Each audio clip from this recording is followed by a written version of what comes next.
अच्छा जी। बिस्मिल्लाहिर्रहमानिर्रहीम, अस्सलाम वालेकुम। आज 23 अगस्त है, मंडे का दिन है और ये हमारी मॉर्निंग की क्लास हो रही है।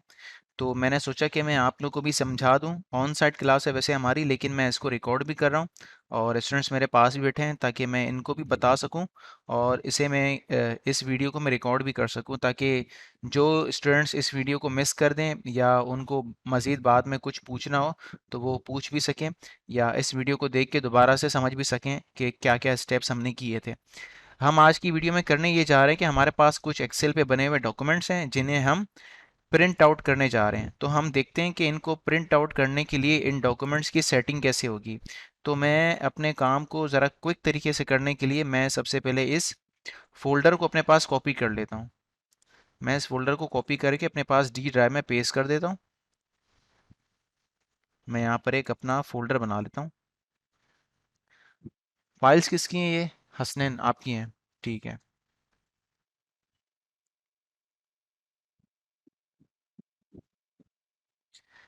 ये हसनैन की तमाम फाइल्स मतलब मैंने यूएसबी से निकाल कर पीसी में ट्रांसफ़र कर दी हैं। इसके बाद मैं एक एक फाइल्स को ओपन करूँगा, उसको चेक करूँगा कि इसको प्रिंट आउट करने में हमें कौन कौन से स्टेप करने हैं और किस किस तरह के स्टेप्स की रिक्वायरमेंट है। सबसे पहले मैं एक बिल्कुल बेसिक सी शीट जो हमने सबसे शुरू में बनाई थी, बेसिक फार्मूलाज की शीट, मैं इसे प्रिंट कर लेता हूँ। तो सबसे पहले मैं देखता हूँ कि इन्होंने इसमें काम किस तरह से किया है। अच्छा जी, ये एक बिल्कुल सिंपल सी शीट है। अगर मैं इसे पोर्ट्रेट में निकाल दूंगा तो ये शीट बेहतर तरीके से निकल सकेगी। मैं सबसे पहले ये चेक करता हूँ कि क्या इस पे पेज का साइज सेट है। तो मैं पेज लेआउट में आया, साइज में आया, लेटर है, मैंने इसको A4 कर दिया। वाज़ेह रहे ये बात कि जैसे ही आप अपने एक्सेल के डॉक्यूमेंट के अंदर अपना पेज सेट करते हो, उसका पेज का साइज सेट करते हो, तो आपका जो पेज जहाँ पर ख़त्म हो रहा है वहाँ पे इसके बॉर्डर्स डैश्ड लाइन में नज़र आ जाएंगे। या जैसे ही आप इस अपने पेज को जूम आउट करेंगे तो ये आपको और वाज़े तौर पे नज़र आ जाएगा। ये देखें, ये बिल्कुल लकीरें आ रही है ना। तो ये पेज नंबर 1 है, ये पेज नंबर 2 है, ये पेज नंबर 3 है, इस तरह से हो रहा है। तो ये देखें कि हमारा सारा काम हमारे पेज के अंदर ही हो रहा है, पेज से बाहर कुछ भी नहीं है। तो इसका मतलब हमारा पेज का साइज ये बिल्कुल परफेक्ट है, इसमें हमें काम को मैनेज करने की ज़रूरत नहीं है। मैं दोबारा से इसके जूम के लेवल को नॉर्मल यानी कि 100% पे कर देता हूँ। इसके बाद सबसे टॉप पे आता हूँ। अब मैं इसका प्रिंट प्रीव्यू चेक कर लेता हूँ। प्रिंट प्रीव्यू में अक्सर हम क्या करते हैं, फाइल में आते हैं, प्रिंट में जाते हैं, तो यहाँ पर हमें प्रिंट प्रीव्यू नज़र आ जाता है। लेकिन इसका सबसे सिंपल तरीका ये है कि आप अपने क्विक एक्सेस के टूल बार में प्रिंट प्रीव्यू का बटन लेकर आ जाएं। कैसे होता है ये? क्विक एक्सेस टूल बार के अंदर ये ड्रॉप डाउन का बटन है, आप इसमें आ जाएं, प्रिंट प्रीव्यू एंड प्रिंट, इस पर आप चेक लगा दें। तो ये देखें, इसमें मैग्नीफायर आ रहा है और पीछे पेज आ रहा है। तो इसका मतलब ये प्रिंट प्रीव्यू चेक करने के लिए। अब ये देखें, ये प्रिंट प्रीव्यू भी आ रहा है और इसी के लेफ्ट वाले कॉलम पे आपको सारे पेज का साइज, मार्जिन्स वगैरह के बारे में भी पता चल रहा है। इसके अलावा जब भी ये पेज हमारा प्रिंट होगा तो ये इस तरह से नज़र आएगा। आप यहाँ से देख के अंदाज़ा कर सकते हो कि आपका पेज प्रिंट होने के बाद किस तरह से नज़र आएगा। मैं इस डॉक्यूमेंट को यहाँ से जूम इन भी कर सकता हूँ। जूम इन करने के लिए मैंने कंट्रोल का बटन दबाया और माउस व्हील अप कर दिया। तो ये देखें, ये इसमें इसकी जो प्रिंट प्रीव्यू है ये इसमें नज़र आ रहा है। ठीक है। इसके अलावा मैं ये देखता हूँ कि इस शीट के ऊपर कोई भी नाम मेंशन नहीं है। मुझे समझ में नहीं आ रहा कि ये शीट है किस चीज़ की। तो मैं इसके ऊपर जो ब्लैंक एरिया है, मैं यहाँ पे एक, जितना मेरा पेज है, मतलब एच तक मेरा पेज खत्म हो रहा है, तो मैं ए से लेके एच तक सेल्स को सिलेक्ट करता हूँ और यहाँ पर मैं इसे मर्ज कर देता हूँ। मैंने जैसे ही मर्ज का बटन दबाया तो ये सारे सेल्स मिलकर एक हो गए और मैं यहाँ पे लिख देता हूँ बेसिक फॉर्मूलाज। इंटर करने के बाद मैंने दोबारा से सेल को सिलेक्ट किया और इसमें राइटिंग की साइज मैंने बड़ी कर दी और मैंने इसे बोल्ड कर दिया। हम प्रिंटिंग के लिए इसमें कोई कलर वगैरह का यूज़ नहीं करते क्योंकि हमारा जो प्रिंट निकलेगा वो ब्लैक एंड वाइट निकलेगा और यहाँ पर हम कोई कलर कर देंगे तो इसका कोई फ़ायदा नहीं होगा क्योंकि इसने लाइट ग्रे या ग्रे कलर में ही प्रिंट होना है, तो इसका कोई फ़ायदा नहीं है। और मैंने इसके इर्द गिर्द यहाँ पर थिक बॉक्स बॉर्डर लगा दिए, तो एक बोल्ड किस्म का बॉर्डर हो जाएगा ये, जिससे पता चल जाएगा कि हमने बेसिक फार्मूलाज का काम किया है। इसके अलावा दोबारा से हम इसका प्रिंट प्रीव्यू देख लेते हैं। अब देखें, इस पेज के ऊपर यहाँ पे पता चल रहा है कि हमारे बेसिक फार्मूलाज की शीट है। शायद बहुत ज़्यादा जूम आउट होने की वजह से इसके कुछ एरियाज बॉर्डर्स नज़र ना आए, तो आप जैसे इसे जूम इन करेंगे इस पेज को, तो यहाँ पर ये आपको देखें नजर आ जाएगा। आपने बस यहाँ पे इसको डबल चेक करने कि यहाँ पर जो आपने बॉर्डर लगाना था यहाँ पे बॉर्डर लगा हुआ है या नहीं। इसके बाद प्रिंट का कोई टेंशन नहीं है, प्रिंट में वो खुद होके आ जाएगा। इसके अलावा इस डॉक्यूमेंट के ऊपर अगर मैं इस डॉक्यूमेंट को अपने पोर्टफोलियो में लगाऊं तो इस डॉक्यूमेंट के अंदर मेरा नाम भी मेंशन नहीं है। तो नाम मेंशन करने के लिए मैं चाहता हूं कि मेरे डॉक्यूमेंट के सबसे नीचे वाले एरिया में मेरा नाम आ जाए।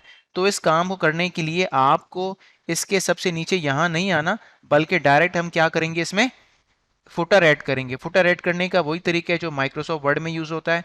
मैं आया इंसर्ट में, इसके बाद मैं टेक्स्ट में आया, यहाँ पे देखें लिखा हुआ है हेडर एंड फुटर। मैंने हेडर एंड फुटर पे जैसे ही क्लिक करता हूँ तो मेरा डॉक्यूमेंट एक हेडर एंड फुटर के व्यू में चला जाता है।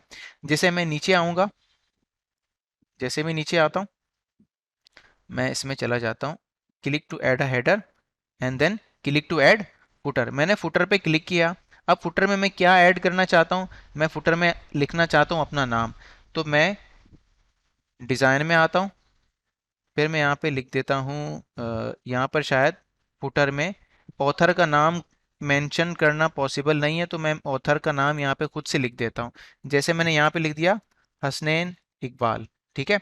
लिखकर मैंने इसको सिंपली हटा दिए यहाँ से अपने सिलेक्शन को। इसके अलावा आप इसकी राइटिंग वगैरह बड़ी करना चाहते हो तो बड़ी भी कर दें, 12 या 14 करके रख लें। और मैंने इसे टाइम्स न्यू रोमन पे सेट कर दिया और मैंने इसे बोल्ड भी कर दिया, ठीक है। तो इस तरह से पता चल जाएगा कि ये किसका डॉक्यूमेंट है। अगर आपको इसमें डेट भी मेंशन करनी है, जिस डेट को आपने ये डॉक्यूमेंट बनाया था, उसके लिए डिज़ाइन में आते हैं हम, और इसमें मैं लिख देता हूँ करंट डेट या करंट टाइम फाइल पाथ। इसमें वो डेट भी मेंशन नहीं है, नहीं हो पा रही जो मैंने जिस दिन ये फाइल बनाई थी। तो उसके लिए मैं आता हूँ फाइल में। फाइल में आने के बाद मैं ये देखता हूँ कि ये फाइल कब क्रिएट हुई थी। तो ये देखें लिखा हुआ है 13 तारीख 7वां महीना, मतलब 13 जुलाई को ये फाइल मेरी क्रिएट हुई थी। तो मैं इसमें 13 जुलाई की डेट डाल देता हूँ। मैं इसमें लिखता हूँ 13 जुलाई 2021। लिखकर मैंने इसको क्लिक किया। अब देखिए ये राइट साइड पे आ गया मेरी डेट। अब मैं दोबारा से इसके नॉर्मल व्यू में जाने के लिए क्या करूंगा, मैं ये देखें स्टेटस बार में लिखा हुआ है नॉर्मल, मैं नॉर्मल पे क्लिक कर दूंगा। अभी हम कौन से वाले व्यू में थे, पेज लेआउट के व्यू में थे। अब मैं किस में चला जाता हूँ, नॉर्मल व्यू में। तो नॉर्मल व्यू में आने के बाद भी फुटर यहाँ पर आपको नजर नहीं आएगा, लेकिन जैसे ही आप प्रिंट प्री में जाओगे तो फुटर आपको इसके नीचे नजर आ जाएगा।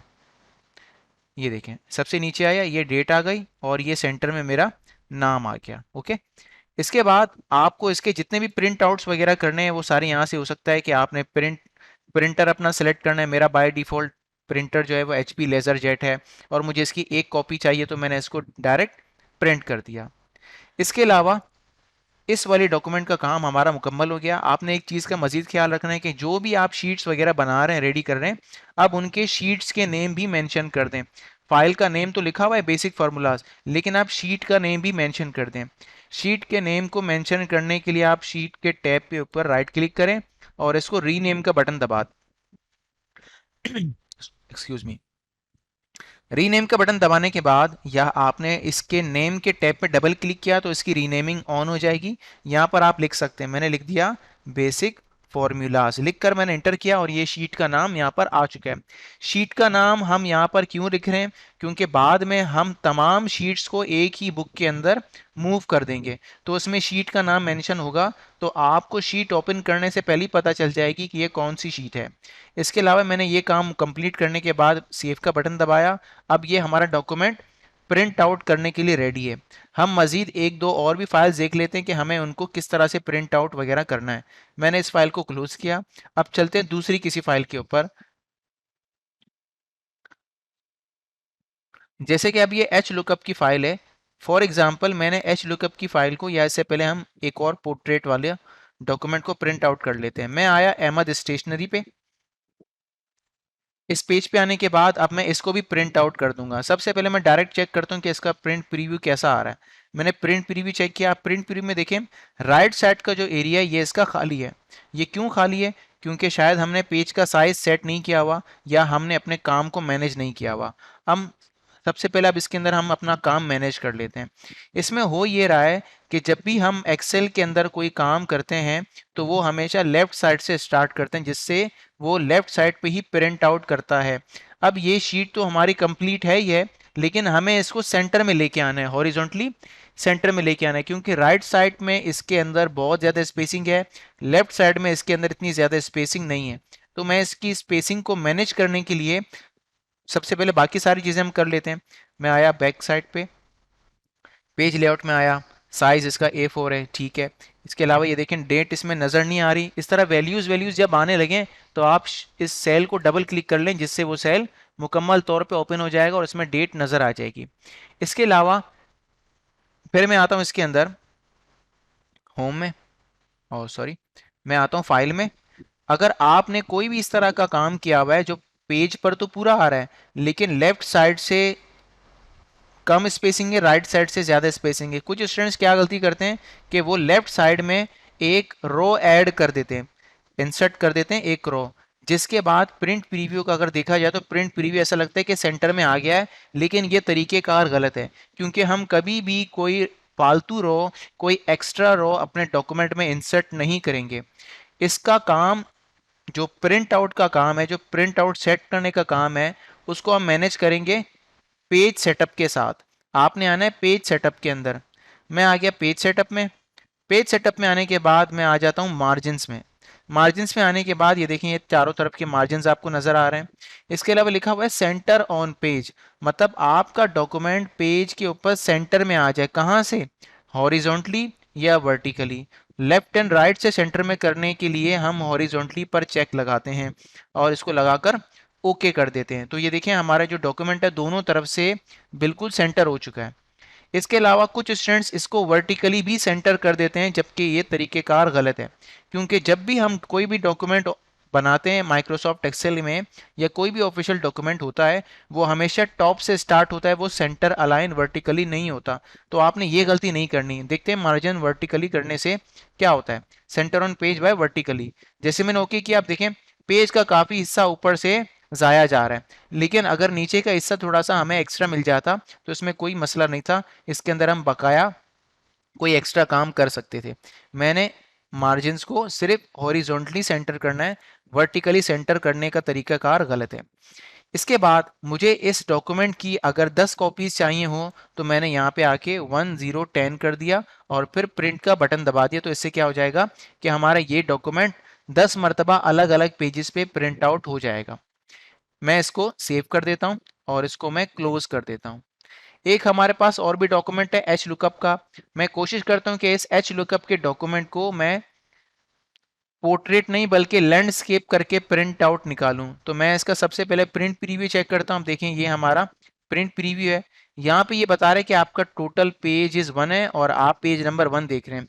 ये अच्छा है कि हमारा जो डॉक्यूमेंट है वो सिंगल पेज में आ रहा है। अगर हमारा पेज डबल, अगर हमारा काम या डॉक्यूमेंट डबल पेज में आता, उसको किस तरह से मैनेज कर देते हैं, तो अगली बार मरतबा हम उसके ऊपर भी बात करेंगे। यहाँ पर H lookup, sale report with commission वगैरह सब कुछ लिखा हुआ है। मैं डायरेक्ट क्या करता हूँ, अब मैं अपने इस काम को थोड़ा सा मैनेज करता हूँ। सेल रिपोर्ट विद कमीशन ये सिंगल सेल में आ सकता था, तो मैं इसको यहाँ से कट करके ऊपर वाली सेल के अंदर ही लिख देता हूँ, ठीक है। और ये वाला सेल अब हमारे पास एक्स्ट्रा है, तो मैंने इसको सिलेक्ट करके डिलीट कर दिया। मैं ऊपर वाली दोनों सेल्स को सिलेक्ट करके इसको थिक बॉक्स बॉर्डर लगा देता हूँ। थिक बॉक्स बॉर्डर लगा दिए। ये हमारा जो काम है, इसकी राइटिंग साइज बहुत बड़ी है, तो मैं इसकी राइटिंग को मैनेज कर लेता हूँ। हेडर्स के अलावा बाकी सारा काम सिलेक्ट करके मैं राइटिंग की साइज को ज़्यादा से ज़्यादा 14 कर देता हूँ और इसको एरियल या टाइम्स न्यू रोमन में कर देता हूँ। आप टाइम्स न्यू रोमन, कैलिब्री या एरियल में से कोई भी तरह का फॉन्ट का स्टाइल चूज कर सकते हैं। ये नाम को अगर मैं सेंटर में करना चाहूँ तो तमाम नामों को मैंने सेलेक्ट करके सेंटर में लेके आ गया। तो ये देखें, ये सेल के सेंटर में लेके आ गया। लेकिन जो नंबर होता है वो हमेशा राइट अलाइन होना ज़्यादा बेहतर है। इसके अलावा ये टोटल सेल है, तो टोटल सेल में मैंने फॉर्मूला लगाया, तो मैं इसको सेलेक्ट करके बोल्ड कर देता हूँ ताकि इसमें टोटल वाला फॉर्मेट आ जाए। इसी काम को ज़्यादा बेहतरीन तरीके से करने के लिए आप सेल स्टाइल्स में आ जाएं और इसको टोटल वाला क्विक स्टाइल लगा दें, तो यहाँ पे ये देखते ही हर कोई समझ जाएगा कि ये आपने यहाँ पर किसी चीज़ का टोटल किया हुआ है। इसके अलावा बाकी जितना भी काम है इसके अंदर, सेल रिपोर्ट, कमीशन वगैरह, ये वो जितना भी, ये सब अपनी जगह पर ठीक है। मैं इस सब को सिलेक्ट करके दोबारा से ऑल बॉर्डर्स लगा देता हूँ, तो हर तरफ बॉर्डर लग जाएगा।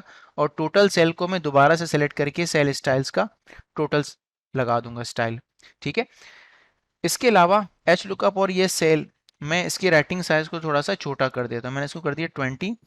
इसके अलावा बाकी सारी चीज़ें इसमें बिल्कुल सही तरीके से मैनेज है। मैं आता हूँ पेज लेआउट में, साइज को A4 कर देता हूँ। इसके अलावा ओरिएंटेशन को मैं लैंडस्केप कर देता हूँ। लैंडस्केप करने के बाद मैं अब इसका प्रिंट प्रीव्यू देखता हूँ। अगर आपने इसको लैंडस्केप कर दिया है और जूम आउट करके आप चेक करें कि आपकी शीट के अंदर अभी भी काफ़ी सारी जगह है, तो आपने इसको मार्जिन्स को नैरो नहीं करना। मार्जिन्स को ज़्यादातर हमारी कोशिश यही होती है कि हम नॉर्मल पे रखें। इसके अलावा मैं दोबारा से आता हूँ इसका प्रिंट प्रीव्यू चेक करने, तो ये इसका प्रिंट प्रीव्यू, मैं चाहता हूँ इसका ये जो अलाइनमेंट है ये दोबारा से सेंटर में आ जाए।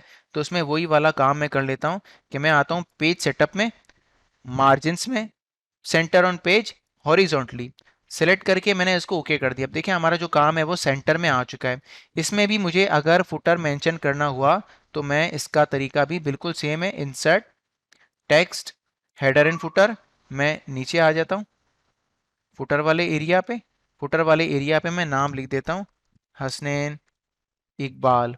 इसके अलावा डेट डालने के लिए हम वही लास्ट वाला तरीका आजमाएंगे। फाइल में आया मैंने ये चेक किया कि फाइल कब बनी है, 27 जुलाई को, तो मैं यहाँ पे आके लिख देता हूँ 27 जुलाई 2021। सिलेक्ट करके मैंने सिलेक्शन हटा दी और ये नाम आ गया। नाम को मैं बोल्ड कर देता हूँ। इसके अलावा आप जो कुछ भी इसके अंदर मजीद सेटअप वगैरह करना चाहो, अगर आपकी डॉक्यूमेंट कंप्लीट हो जाए हेडर एंड फुटर की फॉर्मेटिंग, तो आप दोबारा से नॉर्मल में आ जाएं। इसके अलावा दोबारा से प्रिंट प्रीव्यू चेक करें कि अब आपका प्रिंट प्रीव्यू बिल्कुल ठीक नज़र आ रहा है, तो इसका मतलब आपका काम परफेक्टली हो चुका है। तो यहाँ तक हमने देखा कि किस तरह से हम अपने डॉक्यूमेंट को प्रिंट आउट करने के लिए या उसका प्रिंट आउट निकालने के लिए किस तरह से रेडी करते हैं। यहाँ तक किसी का क्वेश्चन है क्लास में से, किसी को कुछ पूछना हो? पेज सेटअप से हेडर फुटर, ये पूछ रहे हैं कि हम पेज सेटअप से किस तरह हेडर फुटर लगाते हैं। ये वाला पेज सेटअप, यहाँ पर आने के बाद यहाँ से भी आप लगा सकते हो, तरीका वही सेम है कि आपको हेडर के अंदर क्या लिखना है। अगर आपको हेडर के अंदर कुछ बनी बनाई चीज़ लिखनी है, जैसे कि हेडर में ये लिखना है कि इसका पेज नंबर कौन सा है, इसका फाइल नेम कौन सा है, ये सारी चीज़ें क्विकली मेंशन करने के लिए यहाँ से भी आ सकते हैं, फुटर यहाँ से भी लगा सकते हैं। लेकिन आपको अगर कस्टम हेडर या कस्टम फुटर चाहिए तो आप कस्टम हेडर पे क्लिक कर सकते हैं। ये आपसे पूछ सकता है कि लेफ्ट वाले सेक्शन में क्या लिखना है, सेंटर में क्या लिखना है और राइट सेक्शन में क्या करना है। ये वही बिल्कुल सिंपल सा काम है जो हम इंसर्ट के टैब में हेडर या फुटर के अंदर जाके कर रहे हैं। ये तरीका होता है हेडर का। जैसे मैंने यहाँ पे लिखा लेफ्ट सेक्शन, टैप किया, लिख दिया सेंटर सेक्शन, फिर यहाँ पे आया मैंने कर दिया राइट सेक्शन, मैंने इसको सेलेक्ट करके ओके किया, फिर दोबारा से ओके किया। अब देखें इसके ऊपर तीनों चीज़ें प्रिंट हो चुकी हैं। मैं आपको इसको जूम इन करके दिखाता हूँ। तो ये देखें लेफ्ट सेक्शन, यहाँ पर आगे आ जाएं तो ये लिखा हुआ है सेंटर सेक्शन और राइट साइड पे लिखा हुआ है राइट सेक्शन। आप इसकी जगह अपने शीट का नेम भी मेंशन कर सकते हैं। फॉर एग्जांपल आपने शीट का नेम पहले ही यहाँ पे लिख दिया है, आप चाहते हैं यही वाला पेज का जो नाम है ये टॉप पे सेंटर में आ जाए। तो इसको करने के लिए सिंपल सा तरीका है, आप पेज सेटअप में आ जाएं, हेडर एंड फुटर में आ जाएं और यहाँ पे इसको कस्टम हेडर में आए, सेंटर वाले सेक्शन में आप ये डाल दें। देखिए लिखा हुआ है, यहाँ पे कोई टेक्स्ट वगैरह मुझे नज़र नहीं आ रहा, यहाँ से होगा शायद ये insert time, insert date, insert number of page, insert page number, insert file name. तो फाइल का नेम हमारा एच लुकअप है। जैसे ही मैंने ये बटन दबाया तो खुद ब खुद फाइल का जो भी नाम होगा वो यहाँ पर शो हो जाएगा। फॉर एग्जाम्पल अभी एच लुकअप है तो यहाँ पे इसकी जगह एच लुकअप आ जाएगा। और जैसे ही आप फाइल का नाम कभी भी चेंज करेंगे तो हेडर के अंदर से ये नाम भी आपके फाइल के नाम के साथ चेंज हो जाएगा। ठीक है, देखें एच लुकअप लिखा हुआ है, मैंने इसको सेव किया, मैंने इसको क्लोज किया, मैं इसको लिख देता हूँ एच लुकअप फंक्शन। मैंने जैसे ही फंक्शन किया, डबल क्लिक किया, मेरी फाइल ओपन हो गई। फाइल ओपन होने के बाद दोबारा से मैं जाता हूँ प्रिंट प्रीव्यू में और इसको मैं जूम इन कर देता हूँ और इसको मैं सेंटर में लेके आता हूँ। तो आप देखें ये लिखा हुआ है हमारे डॉक्यूमेंट का new name H lookup function. ठीक है, और मैंने इसी फाइल को अब यहाँ पे कर दिया सेव। इसके बाद इंशाल्लाह हम नेक्स्ट स्टेप में देखेंगे कि कोई भी अगर लंबी चौड़ी फाइल हो जिसके कॉलम्स बहुत ज़्यादा हैं या जिसके रोज बहुत ज़्यादा हैं, तो उसको हम किस तरह से प्रिंट आउट करेंगे। ठीक है, यहाँ तक किसी और का कोई क्वेश्चन मजीद कुछ पूछना हो? ठीक है, अभी की रिकॉर्डिंग हम यहीं तक ही रखते हैं, तो मिलते हैं इंशाल्लाह फिर नेक्स्ट वीडियो में।